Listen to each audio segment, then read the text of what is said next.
ಸ್ಯಾಂಡಲ್ವುಡ್ನಲ್ಲಿ ಒಗ್ಗಟ್ಟಿಲ್ವಾ? ಯಾಕಂದ್ರೆ ಸ್ಯಾಂಡಲ್ವುಡ್ನಲ್ಲಿ ಒಗ್ಗಟ್ಟು ಇಲ್ಲ ಅಂತ ನಟ ಪ್ರೇಮ್, ನಿರ್ದೇಶಕ ಪ್ರೇಮ್ ಮಾತನಾಡಿದ್ದಾರೆ ಒಗ್ಗಟ್ಟಿನ ಬಗ್ಗೆ. ಹಿಂದೆ ರಾಜ್ಕುಮಾರ್, ಅಂಬರೀಷ್ ಇದ್ದಾಗ ಇದ್ದ ಒಗ್ಗಟ್ಟು ಈಗ ಇಲ್ಲ. ಸಮಸ್ಯೆ ಅಂತ ಬಂದಾಗ ಎಲ್ಲರೂ ಒಂದಾಗ್ತಾ ಇದ್ರು ರಾಜ್ಕುಮಾರ್ ಕಾಲದಲ್ಲಿ.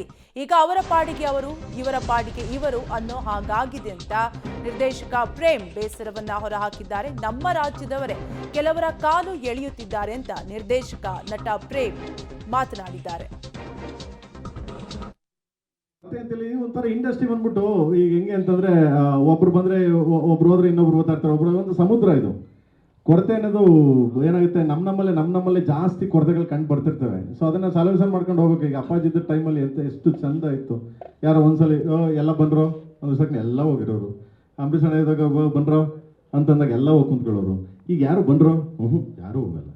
ಯಾರೋ ಪ್ರಾಬ್ಲಮ್ ಮಾಡಿದ್ರು ಯಾರು ಹೋಗಲ್ಲ. ಯಾರೋ ಒಂದು ತೊಂದರೆ ಆಯ್ತು, ನಾವ್ ಯಾರು ಕಷ್ಟ ಹೇಳ್ಕೋಬೇಕಲ್ಲ. ಯಾರಿಗಾದ್ರೂ ಏನಾದ್ರು ಸಮಥಿಂಗ್ ಹಿಂಗಾಯ್ತು ಅಂತ ಹೇಳ್ಕೋಬೇಕಲ್ಲ. ಯಾರು ಬರ್ತಾರೆ, ಯಾರು ಹೋಗ್ತಾರೆ? ಸೊ ಅದಕ್ಕೆ ಏನ್ ಮಾಡ್ತಾರೆ, ಅವ್ರವ್ರದೇ ಇಷ್ಟ, ಅವ್ರವ್ರದೇ ಬೆಳವಣಿಗೆ, ಅವ್ರವ್ರದೇ ಇದು. ಈಗ ಲೈಕ್ ಸಮುದ್ರ ಇದ್ದಂಗೆ, ಹೋಗಿ ಗುರು ಈ ನೀವು ಎಷ್ಟು ಈಜಕ್ಕೆ ಸಾಧ್ಯ ಅಷ್ಟು ಈಜಿ ಅಷ್ಟೇ. ಇಲ್ಲಿ ಯಾರು ದೊಡ್ಡವರಂತೂ ಯಾರು ಇಲ್ಲ. ನಾವು ಜನಕ್ಕೆ ತಲುಪಿಸೋದು, ಸೊ ಜನರ ಎಂಟರ್ಟೈನ್ಮೆಂಟ್ ಮಾಡೋಕ್ಕೆ ಇರೋದು ನಾವು. ಸೊ ಫೈನಲ್ಲಿ ಇಲ್ಲಿ ಯಾವ ಹೀರೋ ಅದು ಇದು ಅಂತ ಯಾರು ಇಲ್ಲ. ಅಕೌಂಟ್ ಓನ್ಲಿ ಸಿನಿಮಾನೇ ಹೀರೋ, ನಿರ್ಮಾಪಕ ಹೀರೋ. ಅದಕ್ಕೆ